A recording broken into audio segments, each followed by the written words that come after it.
BJ 뉴스인 두 번째 코너 탐정 박관천입니다. 저희가 대선을 앞두고 새롭게 코너 하나를 신설했는데요. 내란 종식이 이번 대선의 주요 과제 중에 하나이다 보니까 끝까지 내란을 종식하는 그 시간까지 감시하겠다는 의미에서 탐정 박관천 전 행정관님과 함께 하는 시간인데요. 또 다른 탐정으로 오늘은 박지훈 변호사님 모셨습니다. 두 분 안녕하세요. 안녕하십니까. 네, 법조인이시고 또 수사의 일다 달인이시니까 함께 내란 이야기 끝까지 가보자라고 하는 컨셉으로 저희가 격주로 박관천 행정관님 대선 때까지 뵈려고 하고 있는데요. 예. 그래도 이렇게 두 분이 같이 방송은 또 뉴스토마토에서 진행을 네, 하시니까 맞습니다. 다시 뵙고 예. 네, 구면이신 거죠? 저는 뭐 좋아합니다, 되게. 갑자기 사랑 고백? 존경합니다. 사랑과 존경이 오가는 아름다움. 또 이제 비슷해 보이기도 하지 않습니까? 어떻게 보면 어떤 의미시죠? 그 말투도 좀 비슷하기도 예. 하고. 아, 사투리? 예. 예. 고향이 맞죠? 저는 포준만 많습니다. 저도 포준말? 저도 포준말 위주로 구사를 합니다. 예. 예, 저희 탐정님들 이렇게 끝까지 내란 종식에 함께 감시의 눈을 좀 더 주시면 좋을 것 같은데요. 그런데 요거를 먼저 좀 여쭤봐야 될 것 같다라는 생각이 드는데 방금 서부지법 공판에서 예. 증인에게 국적이 중국인이냐라고 질문이 나왔다라고 해요. 서부지법 폭동 사건 있지 않습니까? 예. 사실 굉장히 우리 사회에 충격을 줬던 사건인데 아니 변호사가 왜 이런 재판 전략을 쓰는지에 대해서는 박지훈 변호사님한테 먼저 여쭤봐야 될 것 같아요. 저는 사실 우리 자꾸 얘기하니까 누가 그 질문이 떠올라요. 국적이 어디요? 이거 떠오르거든요. 김문수. 그 국적이 어디요가 자꾸 떠오르는데 그와 같은 맥락은 아니지만. 이 경기도지사 때 예. 말씀하시는 건가요? 예, 도지사인데요. 간등성명 이름이 뭐예요? 그럼 그거가 떠오르는데 이게 지금 증인으로 나온 기자한테 국적을 진짜로 의심해서 묻는 건지는 모르겠는데 실제로 만약에 전략으로 한 거라 그러면 상당히 안 좋은 전략이고요. 이게 증인인데 당연히 몰라 정말 뭐가 정보가 있어가지고 얘기했으면 모르겠는데 극우 유튜버나 이런 거 보고 진짜 그거를 막 변호사 질문보다는 피고인들이 부탁한 질문이 아닌가 생각도 듭니다. 꼭 질문 좀 해달라. 예. 근데 사실은 이런 질문이 효과가 있을 가능성은 사실 없거든요. 그러면 진짜 그냥 기사 나가게 한 줄 하려고 하는 이야기인가요? 아니 저는 이걸 보니까요. 헌법재판소에서 변호사 한 분이 생각나요. 어떤 변호사가 나와서 그랬죠. 김계리 변호사가요. 저는 개몽되었습니다 그랬죠. 예. 저는 그분은 개몽이 돼야 되는 게 아니고 깨몽을 해야 될 것 같습니다. 그래서 개몽되었다 그러는데 참 이런 걸 묻는 거나 헌법재판소 앞에 와가지고 저는 개몽되었습니다라고 하는 거나 저는 별반 차이가 없다고 생각하거든요. 제가 어차피 그래도 변호사 그러면 우리 사회에서 전부 다 어떠한 그 상류층에 있고 어느 정도 존경을 받는 그러한 계층인데 이런 얼토당토하는 말을 해가지고 여기 우리 박지웅 변호사님 같으면 얼마나 훌륭합니까? 이런 분들하고 같이 도매금 넘어간다니까요. 저도 시키면 하는데 이건 확실합니다. 이거는 피고인들이 네. 시킵니다. 이거 좀 물어봐달라 제발. 그러니까 이제 기자입니다. 시민의 소리 기자예요. 서울의 소리? 죄송해요. 서울의 소리 시민 기자예요. 예. 한국인이에요. 누가 봐도. 그럼요. 근데 아마 내적 확신이 있는 사람이 피고인이고 좀 물어봐달라고 아마 예. 부탁을 했기 때문에 한 게 아닌가. 아니 설사 그게 아니고는 예. 이런 질문을 왜 합니까 법정에. 판사가 그럼 설사 중국인이 그러니까요. 예, 쉐쉐 뭐 이러겠습니까? 어쨌든 간에 그게 뭔 의미가 있습니까? 답답합니다 사실은. 네, 그러니까 이렇게 내란 종식이 사실 서부지법 폭동이라고 하는 게 우리 사회에 굉장히 큰 그렇죠. 충격을 예. 준 사건인데 예. 피고인들이 반성하기보다는 오히려 증인을 공격하는 방식으로 이상한 여론전을 펼치고 있다는 차원에서 좀 먼저 짚어봤습니다. 그래도 이야기를 안 할 수가 없는데요. 한독수 예. 이야기부터 그러면 시작을 할까요? 예. 아니 저희가 계속 이 이야기를 하고 있는데요. 이제 정말 출마가 가시화되고 있는 상황인데 본인은 출마를 하게 될 경우에 1년 안에 개헌을 하고 3년 안에 임기를 마무리할 장밋빛 플랜을 가지고 있다는 취지의 보도들이 나오고 있는데요. 어떻게 평가하십니까? 그러니까 지금 그 국민의힘이나 보수 쪽의 후보들이 유일하게 주장하는 건 딱 하나 같아요. 이재명은 안 된다. 그래서 제가 그러지 않습니까? 그러면 차라리 국민의힘을 국민의힘으로 하지 말고 당명을 이재명의 힘으로 바꾸라고 그러지 않습니까? 그러면 이재명의 힘으로 바꾸면 될 건데 어떻게거나 이재명만 안 된다는 식으로 하려고 그러는데 제가 보니까 한덕수 전 총리 같은 한덕수 지금 권한대행 같은 경우는 정말 그 대통령 권한대행으로서 어떠한 쓸 수 있는 꼼수는 다 쓰는 것 같아요. 다 쓰는 것 같은데 요번에 제가 국힘의 그 후보들 있지 않습니까? 지지율 나온 걸 어느 정도 좀 분석을 해봤거든요. 분석해 보니까 이제는 이렇게 얄팍한 꼼수로는 유권자들이 안 속아 넘어갑니다. 이분이 지금 30일 날 그 트럼프 당선 이후에 미국의 그 존 펠런 해군성 장관이 오거든요. 만나서 예. 예. 그 사람 만난 다음에 결론에 이제 대선 출마 선언을 하겠다 이 말 아니겠습니까? 예. 그러면 2+2 외교 성과 플러스 그다음에 이 양반이 이제 조선 해양 산업의 관세 문제를 총괄하거든요. 상당히 이 양반은 원래 해군 출신이 아닌데 그 공화당에다 많은 돈을 기부한 금융가 출신입니다. 예. 근데 트럼프로부터 상당히 그 많은 총애를 받고 있는 그런 사람이거든요. 그런 사람 만나가지고 결국은 우리나라 조선 해양도 좀 발전시키고 관세도 발전시키고 이렇게 한다면 나와가지고 뭔가를 해보겠다는 건데요. 자, 여러분 기억해 보십시오. 고건 총리도 그렇고요. 전 총리들이 대선 말은 아주 많았습니다. 근데 결과적으로 옛날에 이회창 총리도 그렇죠. 이게 내가 못 가질 것을 넘보면요. 그것은 항상 망신을 당하게 됩니다. 제가 보기에는 이분 이번에 망신당할 가능성이 상당히 높습니다. 한덕수 총리가 대선에 출마하면 망신당한다. 이해관계들이 저는 일치한다고 보거든요. 예. 일단은 국민의힘에서는 사실은 한덕수가 상당히 큰 카드도 아니에요. 지금 여론조사 보면 비슷비슷해요. 예. 김문수나 한동훈이나 홍준표하고 한덕수하고 큰 차이가 없거든요. 예를 들어서 예전에 그 반기문 나왔을 때는 예. 엄청났습니다. 예. 그럼에도 지금 우리 말씀하신 것처럼 낙마 얼마 안 가가지고 못했거든요. 이게 하는 게 보면 왜 이걸 하게 되냐 본인 문제도 있지만 가장 큰 거는 국민의힘 안에서 이기고 그걸 떠나가지고 의원들 입장에서는 만약에 이번에 대선에 진다 하더라도 당권을 그 사람이 가질 수 있기 때문에 조금 제3의 임무를 두고 싶어하는 그런 욕구들이 반영됐다고 봅니다. 그거는 국민의힘 욕구고요. 그리고 한덕수 같은 경우는 저는 뭐 개인적인 생각인데 경쟁력 1도 없잖아요. 본인이 모르나 꿈 같은 걸 믿고 하는 것 같은 생각도 드는데 부인이 뭐 꿈을 꾸신다고 자꾸 하니까 문제는 그거보다는 자신의 어떤 문제점이 이런 것들을 이걸로 좀 막기 위해서 한 게 아니냐 뭐 내란 부분도 예. 있고 등등의 이해관계가 일치돼서 나온 건데 실제로는 그 파괴력이나 이런 것들은 없고요. 저도 우리 박경정 경장님 예. 탐정님 말씀하신 것처럼 끝까지 하기도 쉽지는 않은데 예. 어쨌든 간에 나오긴 하지만 지금은 괜찮지만 괜찮다는 건 뭐 여론이 괜찮다는 게 아니에요. 돈도 안 들고요. 이게 사실 애매해요. 무소속으로 나와야 되는데 경선 끝난 데 와가지고 입당하는 것도 그렇고 요 애매한 것들을 넘어갈 수 있을지 그건 지켜봐야 될 것 같습니다. 네. 그리고 정말 저는 이 소식을 처음 들은 게 2월 솔직히 말에 제가 정보를 입수했어요. 오. 지금 제 핸드폰에도 기록이 남아 있는데 그때도 딱 뭐를 이용해가 한다. 그게 5가지 시나리오가 있었거든요. 그게 그대로 되더라고요. 아 2월 말부터 한덕수 예. 출마 관련된 5가지 시나리오가 있었다고요? 5가지 시나리오가 돌아다니던데 참 저는 그때 그렇게 생각했어요. 설마 생각했는데 설마가 사람을 잡더라고요. 그 이후에 얼마나 많은 말이 나왔습니까? 무슨 그 한덕수 권한대행 부인하고 뭐 김건희하고 닮은 점 공통점 3가지가 돌아다니고 했었지 않습니까? 이제 그런 거 가지고요. 그런 어떤 주술이나 무술이나 어떠한 이 손가락 몇 개로 점보는 거 가지고요.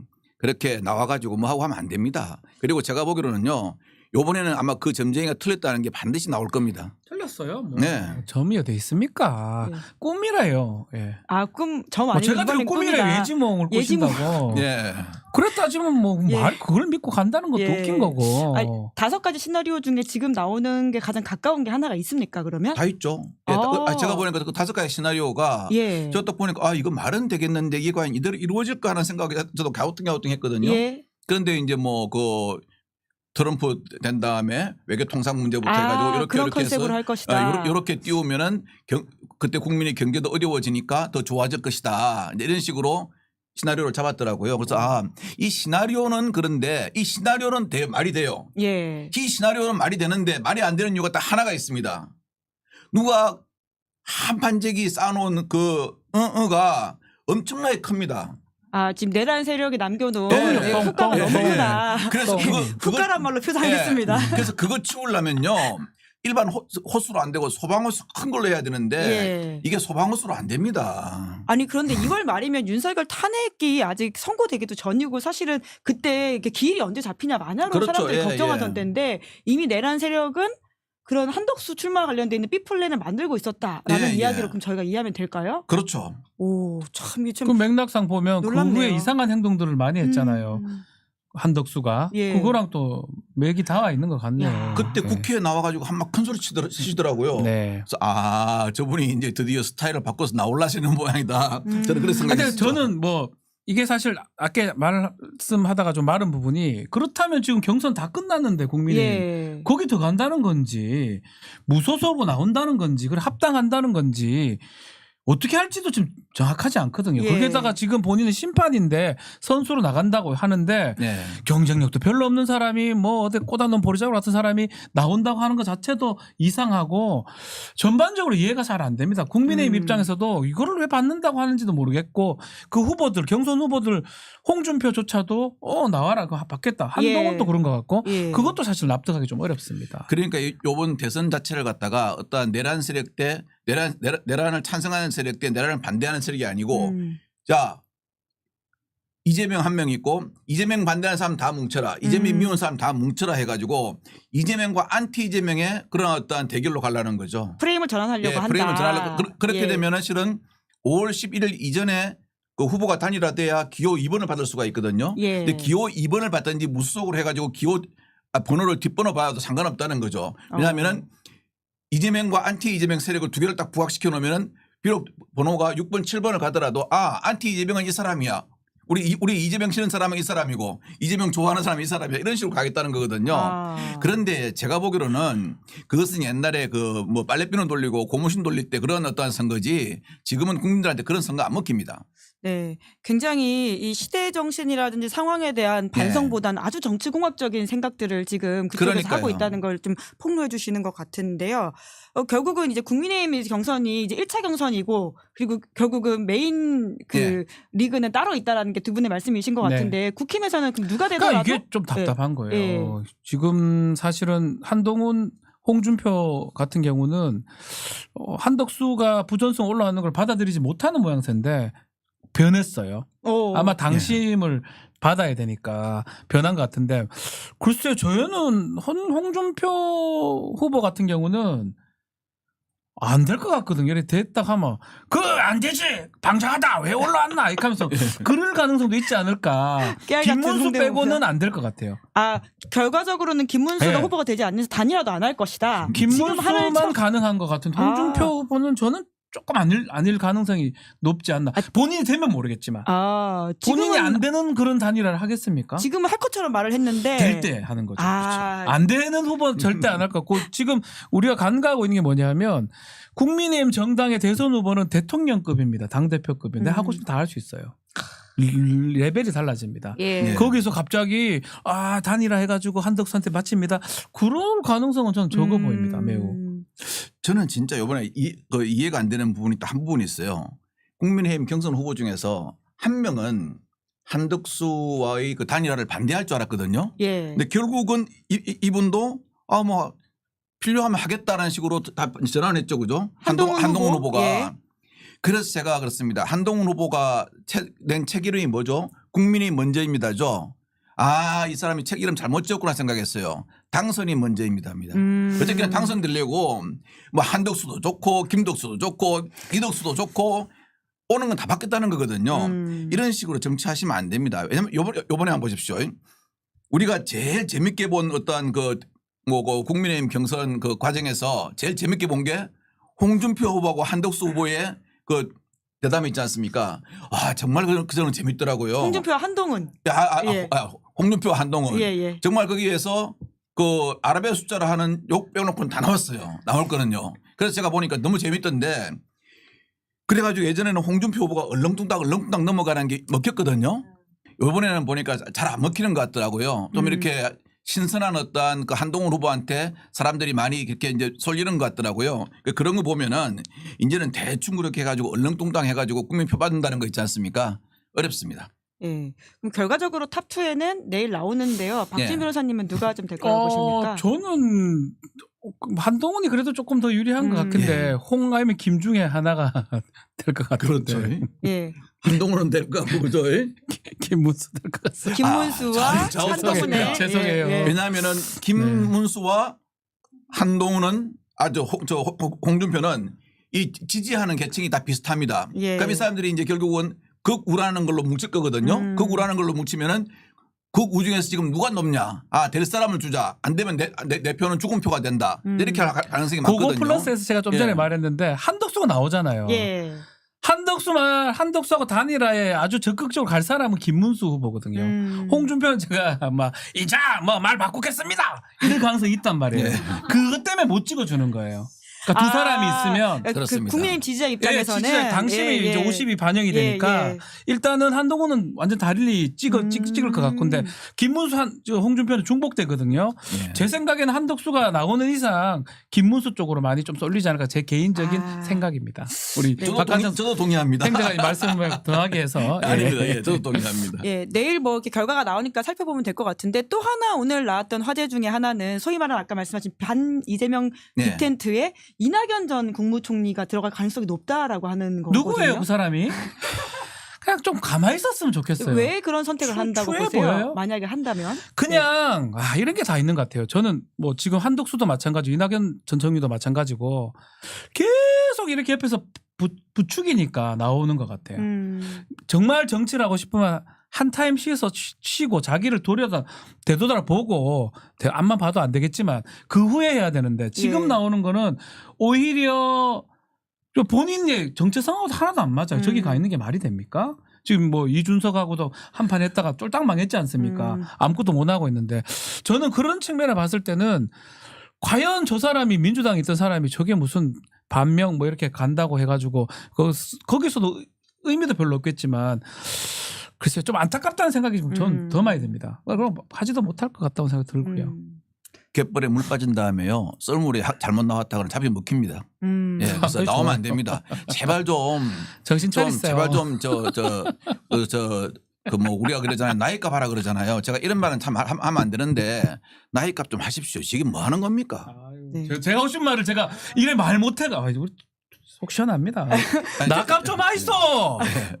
이제 이러다가 이제 또 이제 약식 명령 당합니다. 벌금으로. 아니 이거 뭐 우리가 뭐 변호사 옆에 계시는데요. 범죄는 아니고요. 범죄는 아니고 평론이고 네. 뭐 평가의 하는 영역이다라는 겁니까? 말씀을 드리면서 저희가 내란 사실 재판이 매주 월요일 날 잡히다 보니까 예. 오늘 그런 이야기를 하려고 두 분을 미리 섭외해 놨는데 예. 근데 지기현 부장판사가 또 오늘 재판을 안 잡았더라고요. 5월 중순으로 넘겼는데 이게 속도감이 안 난다라고 하는 생각이 들기도 하고 왜 그렇다고 보세요? 저는 사실은 이게 재판 일정 다 잡아놨었거든요. 예. 12월 말까지 다 잡아놨어요. 그걸 보면서 더 빨리 할 수 있습니다. 하려면. 그러니까 정말 집중 심리를 한다면, 그러니까 이 재판은 그렇진 않지만 배심원 심리를 하면 배심원들을 불렀다가 집에 갔다가 내일 또 오고 계속 오라 할 수 없잖아요. 빨리 합니다. 네, 국민참여재판. 죄송해요. 국민참여재판을 하면 그거를 할 때는 그냥 연속 재판하는 경우도 있거든요. 그리고 이런 중요한 사건이면 일주일 이상 잡아도 돼요. 여기 월목인가 그렇거든요 재판. 예, 과거 예. 이명박 박근혜도 다 그런 식으로 최 집중 3일 심리를 잡아도 했죠. 돼요. 예, 밤에 예. 해도 되고요. 물론 구속 사건이긴 그렇죠. 했지만요. 예. 그렇게 해도 되는데 아마도 이렇게 잡은 거는 조금 죄송하게 넉넉하게 해서 12월 지나고 내년 지나면 다른 다음 재판부가 할 수 있는 가능성 그렇죠. 있는 거 아닌가 떠넘기려고 예. 그렇게밖에 이해가 안 되는 거거든요. 이렇게 큰 결정을 사실은 윤석열 구속 취소를 해서 재판장 이름이 전 국민이 알게 될 상황인데 이걸 책임을 안 지고 나갈 수도 있다. 가능성이 있다. 왜냐하면 또 저 윤석열 피고인이 도와주거든요. 우리 헌법재판소에서 봤듯이 아마 원래 증거 인부 절차라는 게 있습니다. 하기 전에 예. 다른 사람이 말한 거 이거 다 당신 동의합니까? 동의합니까? 예. 제가 보기에는 동의 하나도 안 할 겁니다. 하나도 안 해가지고 이거 전부 다 신문합시다 그럴 겁니다. 시간을 끌 예. 것이다. 지기현 부장판사 알고 있죠. 아, 저 사람 옛날에 헌재할 때 보니까 이거 1년 넘게 끌겠구나. 그러면 이건 내가 그냥 조금 약간 천천히 해도 요거 안 들어먹겠구나라는 이런 판단도 있을 겁니다. 그러니까 어차피 늦을 거 내가 굳이 이걸 갖다가 왜 스트레스 받아 이제 이런 거거든요. 그리고 또 이 재판을 4.17 대법정에서 하지 않습니까? 예. 대법정을 쓰려고 지금 줄을 서 있는 것도 있긴 있습니다. 그런데 이런 경우는 아마 제가 물어보니까 먼저 재판정 배정을 해준다 그럽니다. 제일 중요 중요 사건이니까요. 사건이기 때문에요. 예. 그런데도 천천히 항을 보면요. 저는 우리 박 변호사님 말씀처럼 결과적으로 정기 인사 때 뭐 어차피 그 2년 이상 안 있거든요. 예. 그럼 이거 2년 안에 안 끝납니다. 야. 예, 그러면 이제 어떡하냐. 이거 2년 이내에 끝날 방법 딱 한 가지가 있습니다. 뭐냐? 자, 이제 전직 대통령 아니잖아요. 예. 불소속 특권 없어졌잖아요. 예. 검찰이 각종 지금 뭐 그 특수공무집행방해 교사라든가 그다음 업무방해 권리행사 타인의 권리행사 침해죄 있지 않습니까? 남은 거 그 예. 빨리 수사해가지고 추가 기소해가지고요 구속영장 다시 청구해야 됩니다. 그러니까 그러면 구속영장이 지금은 발부될 가능성이 높을 겁니다. 그러니까 이제 제가 말씀드린 건 주기현 부장이 뭐 그것을 의도했든 의도하지 않았든 그래서 얘기를 드리는 거예요. 미리 예. 박관청 탐장님하고 같이 말씀을 드리는 거예요. 이렇게 되면 그렇게 될 수 있다는 거거든요. 12월 말까지 잡혀놓고 그러면 모자라는 증인신문을 1월 2월에 할 거 아닙니까? 3월 되면 정기인사 있단 말이에요. 2월 3월 되면.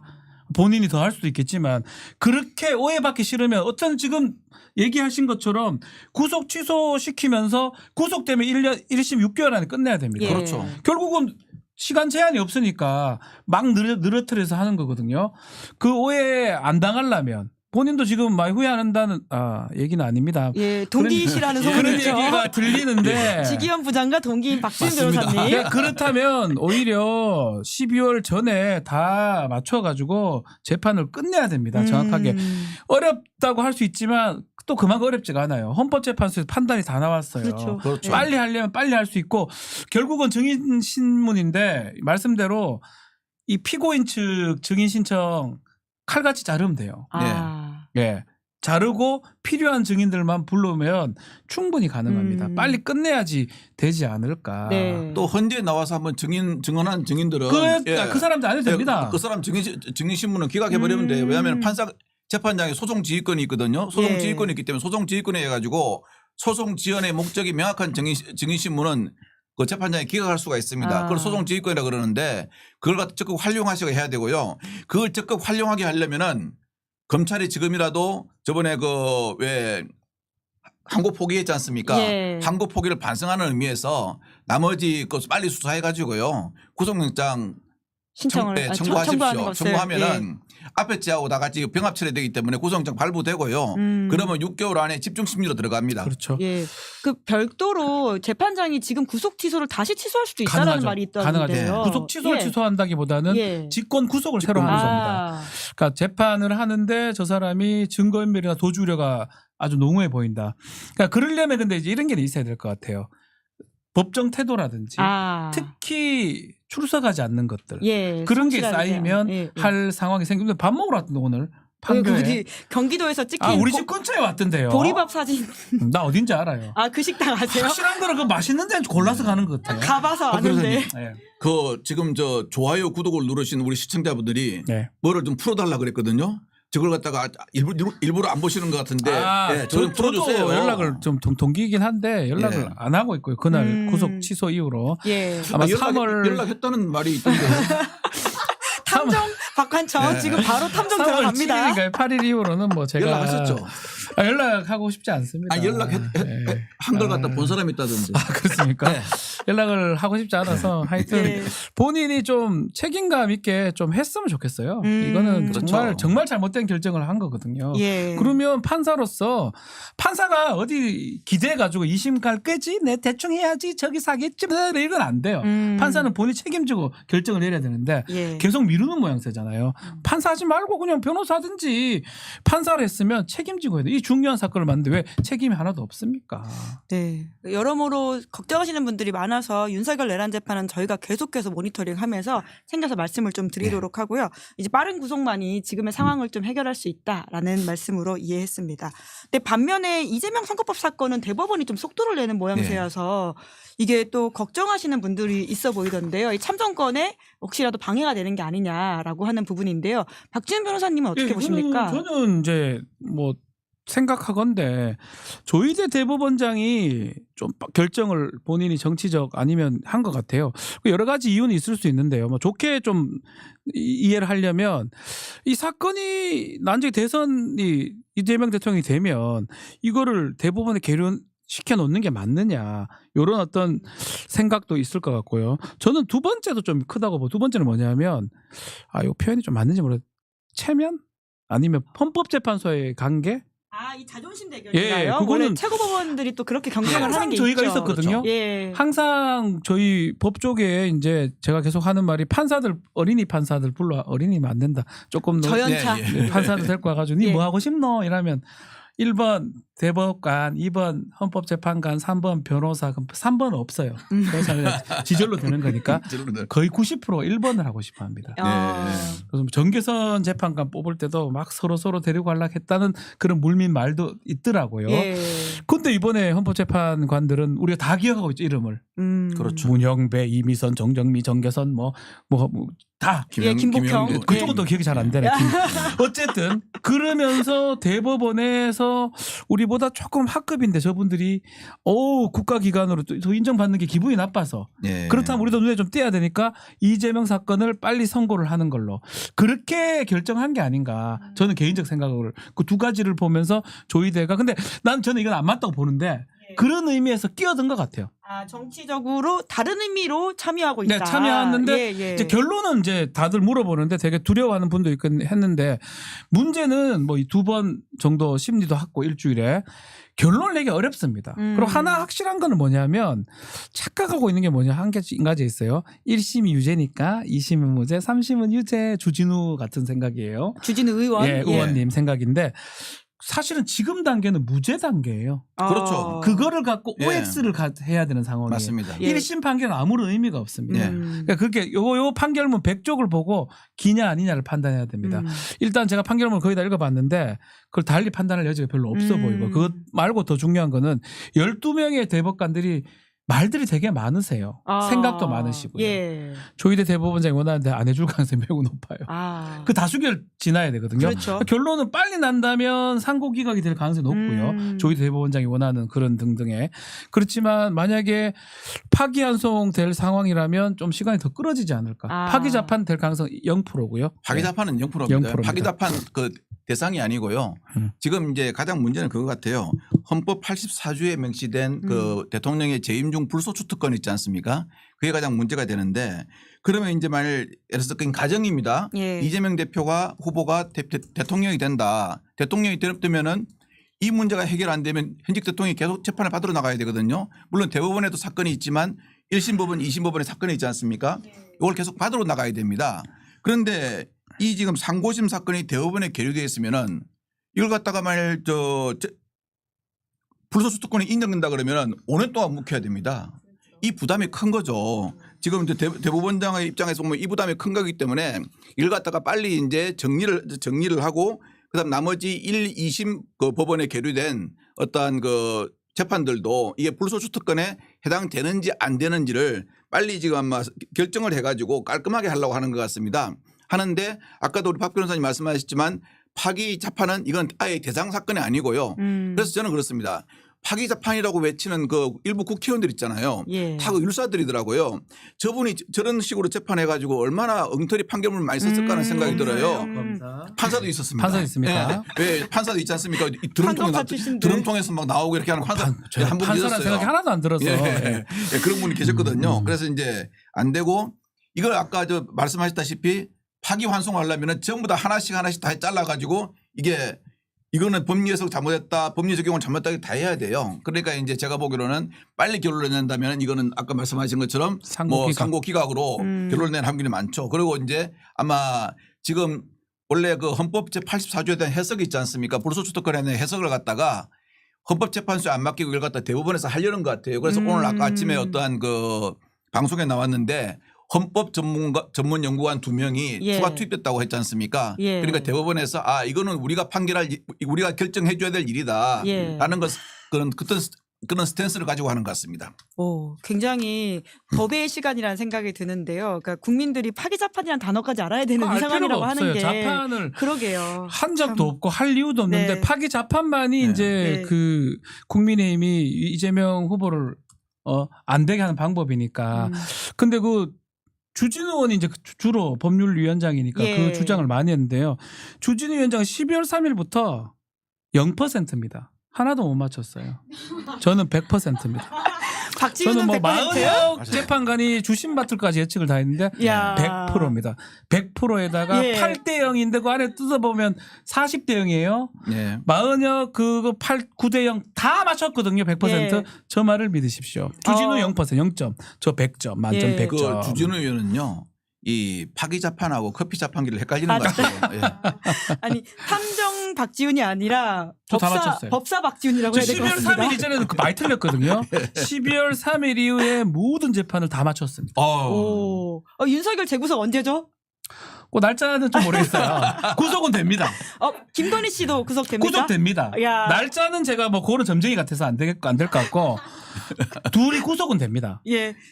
그렇게 어려운 거 질문하고 그러시면 다음부터 안 나온다고. 안에 나올 건데 구속은 됩니다. 예. 아니 또 잘 맞추신다고 하니까 또 한번 가장 궁금한 것도 시민들이 100%입니다. 가장 궁금해하는 예. 사람들이 100%입니다. 여쭤볼 수밖에 없는데 투박스님 너무 좋아요라고 땡땡이님이 아마 박이어서 박수라고 하시는 것 같아요. 그 경호처 이야기도 여쭤봐야 될 것 예. 같습니다. 사실 마지막 내란의 그 블랙박스라고 하는 것이 예. 경호처의 비아폰 서버이지 않습니까? 지금 좀 어떻게 되고 있습니까? 경호처 상 밝으신데요. 저는 그런데 진짜 놀란 게요. 이 정부 들어와서 그 청와대 대통령 경호처에 쓴 비아폰 숫자가 1,300개라 그래요. 야, 아, 비아폰이 아니, 1,300개라고요? 아니 도대체 뭘 하길래 비아폰을 1,300개를 전 진짜 놀랐어요.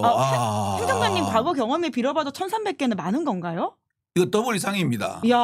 아니 그리고 물도 많이 써. 예, 윤 전 대통령이 쓴 비아폰 숫자만 비아폰 번호만 10대 이상이라 그래요. 오. 아니 대통령이 도대체 이 비아폰은 있지 않습니까? 도청도 안 되고 다 감청도 안 되기 때문에 완전히 보안이 있는데 이 번호를 10개 이상 쓴 건 딱 하나밖에 없습니다. 증거 인멸하거나 내 통화 기록을 안 남기기 위한 거거든요. 자, 비아폰 서버 자체는 나갈 수가 있습니다. 이 용량이 넘치면은 실은 용량 넘치면은 이게 이렇게 문제가 됐으면 다른 그 서버에다가 저장을 해둬야 되는 이도식 매체에다가요. 저장 안 해도 넘쳐날 수는 있습니다. 그런데 비와폰 단말기 자체에 있는 송수신 기록은 디지털 포렌식을 하면 죄송하지만 다 나옵니다. 제가 옛날부터 이걸 말을 하려다가 또 그리 말하면 없애고 나올까 봐 이야기를 안 하고 오늘 했는데 비와폰 단말기에 대한 것은 디지털 포렌식이 가능합니다. 제가 물어보니까 가능하다고 그러고요.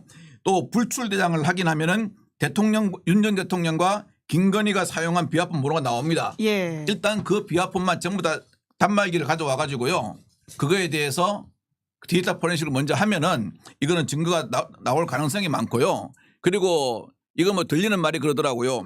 중요한 비아폰 단말기는 이거 지퍼백에 넣어가지고 보관을 하고 있답니다. 예. 그거는 안 없애고 가지고 있다. 예. 왜냐하면 그거 없애면 정말 나중에 큰일 납니다. 오. 그래서 가지고 있다 그러니까요. 아마 그거 하면 다 나오지 않을까 하는 생각이 듭니다. 왜냐하면 그 1,300개를 어떻게 다 디지털 포렌식을 합니까? 그러니까 그러지 마시고요. 딱 불출대장에 보면은 언제부터 언제까지 이 비아폰 몇 번은 누가 나오고가 있습니다. 그것만 싹 했다 해가지고 그 비아폰 숫자만 딱 해가지고 요거를 그 증거의 모체로 이 사람들과 통화한 사람들은 전부 다 우리가 디지털 포렌식 하겠다. 이런 식으로 해가지고 증거 수사를 하면은 압색을 하면 된다. 좀 더 효율적일 것이라고 생각합니다. 역시 수사해봐서 아는데. 예, 지금 아마도 매우 중요한 게 비아폰에 있었을 가능성이 매우 높아 보이거든요. 김성훈 이제 차장 딱 영장이 수도 없이 이제 네. 반려되고 기각된 부분은 사실은 비아폰하고 빼야 뺄 수 없는 것 같아요. 이광호 본부장도 마찬가지고요. 이제 남은 게 비아폰이긴 한데 결국은 이제 내란죄가 윤석열이 파면되고 재판을 받고 있지만 그 설계자라든지 우두머리 격들은 거의 잡히지 않았습니다. 머리 쓴 사람들은 요 비아폰의 어떤 그런 증거들이 감춰져 있을 가능성이 높고요. 그 증거 중에 가장 눈에 띄는 것도 가장 우리가 봐야 될 게 검찰 측 겁니다. 검찰이 그걸 맡고 있었어요. 검찰 쪽 비아폰. 아마 지금 대선 이 국면으로 가면서 이제 결국은 비아폰 서버를 줄 수밖에 없는 상황인데 조금 우려하는 거는 김성훈이 다 폐기하거나 막고 간 건지 아니면 아직 남아 있는 게 이거 지금 말씀대로라면 그게 가능하다고 혹시 하니까 몰라서 숨겨놨다. 그거만 나온다면 아마 또 그 공무원들 기본적으로 저도 경호처에 아는 분들 얘기 들어보면 우리가 왜 제대로 충성해? 우리는 나중에 그렇습니다. 책임져야 되는데 그래서 저는 증거가 있을 거라고 보고 2차 내란에 대한 2차 이제 심판의 날이 다가오지 않을까 서버만 확보하면 생각이 듭니다. 내란에 대한 2차 심판도 심판이지만요. 명태균 사태가 벌어지기 전후해 가지고 이 김건희 씨라든가 아니면 윤 전 대통령이 검찰을 상대로 비아폰으로 통화를 했는지 안 했는지도 이거는 반드시 압수수색을 해야 된다고 생각합니다. 이야, 만약에 그랬다면 수사에 영향을 미치려고 했다 이렇게 의심할 수 있는 거네요. 당연히 수사의 객관성을 잊어버리기 때문에 특검으로 가야 되겠죠. 예. 그러니까 심우정 총장이나 아니면 검찰 아주 주요 간부들이 비하폰을 받았으면 받은 것 자체도 문제입니다. 와.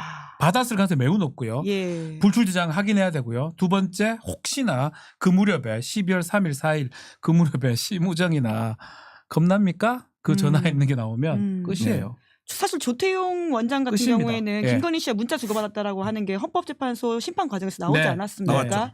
예, 다른 데도 가능할 수 있다. 가능하다. 이런 그러면 말씀이시네요. 끝입니다. 예. 예. 임금님기 캔디님이 늦었지만 그래도 반가운 소식이다 이렇게 말씀을 해주셨는데요.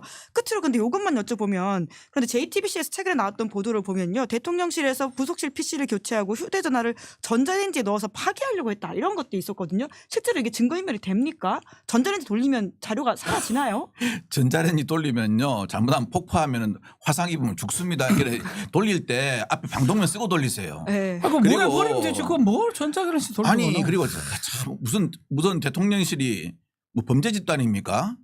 어디 저 조폭들 집단도 아니고 그걸 갖다가 전자레인지 넣고 왜 돌려요? 그 잘못하면 폭파하면 큰일 납니다. 네. 그러니까 그거는 저는 그래요.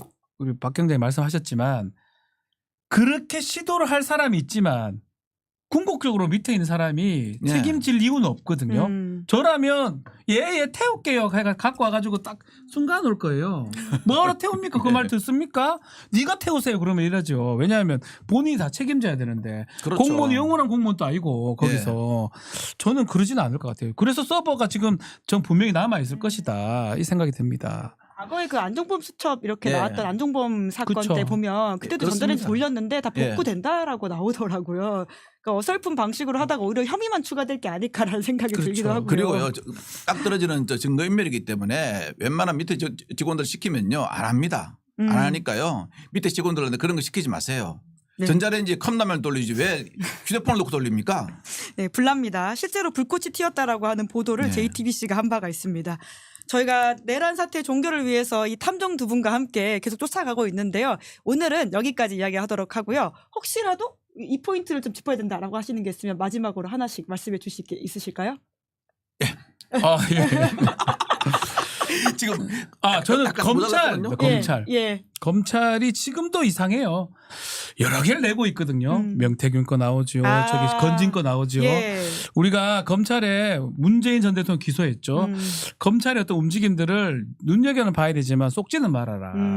주된 거는 검찰이 당사자일 가능성이 매우 높다. 검찰에 속지 말자. 서버, 예. 예. 요걸 아, 눈여겨봐야 중요한 된다. 말씀이시네요. 네. 건진이 그렇게 얘기했다 그럽니다. 명태균과 자기를 비교하니까 화를 냈답니다. 어떻게 저 낮은 급하고 저를 비교하냐고. 오. 그래서 법사폰이라든가 그 법사 어떠한 그 가지고 있는 여러 가지를 디지털 포렌식 하면요 더 많이 나온다 그럽니다. 그리고 지금 뭐 들리는 말에 의하면은 가족들 전체가 어떠한 불법 행위에 개입이 돼 있어 가지고 뭐 출국 금지를 했냐 안 했냐 말로 나옵니다. 이왕 터는 거 그냥 확 털어 가지고 검찰에서도 검찰의 결백함을 갖다가 우리나라 검찰의 수사 능력을 갖다가 보여주시기 바랍니다. 아 근데 만약에 김건희 씨가 아직 그러니까 그 건진이 아니라 김건희 씨는 출국 금지 되어 있지 않을까요? 되어 있겠죠. 저번에 출국 금지가 뭐 했다 그래. 예. 했다 그런 그래가지고 요청은 기자회견을 했었죠. 예, 출입국 그 관리소장 있지 않습니까?